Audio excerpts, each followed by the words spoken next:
बच्चे नकाल होते हैं भाई।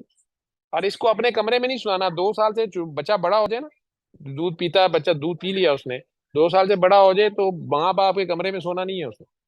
अगर गुंजाइश है तो बड़े आराम से दादी अम्मा कहीं भी सोए। ठीक। ये मैं सारों को बता रहा हूँ।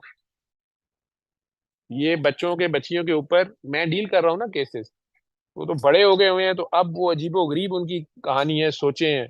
2.5 साल की उम्र के बच्चे की याददाश्त है। ठीक। और उसको समझ तो कुछ नहीं थी, लेकिन उसके अंदर इतना खौफ है, साथ इतनी नफरत है अपने माँ बाप के लिए, और गुस्सा स्पेशली बाप के लिए। उसके जहन में यही आता रहा कि अब्बा रात को अम्मा को मार रहा होता है। बड़े होके पता लगा नहीं, ये तो काम ही बहुत गंदा है। थोड़ा सा और बड़ा हुआ तो उसने कहा ये तो बिल्कुल ही दोनों जानी है। उसको समझ ही नहीं बेचारे को, और वही लेके फिरता रहा है, और अपनी शादी के खिलाफ। ठीक। और बहुत से इम्पैक्ट्स आते हैं ना भी हो।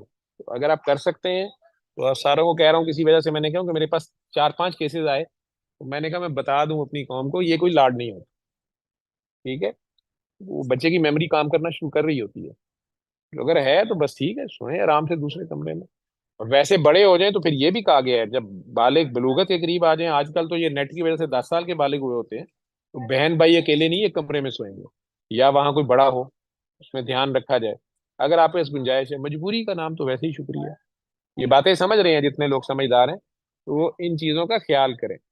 कुछ का कुछ बात बन जाती है। नबी रहमत ने, अल्लाह ने बिल्कुल इतनी इतनी सी चीची बिची ची बताई हुई है बात।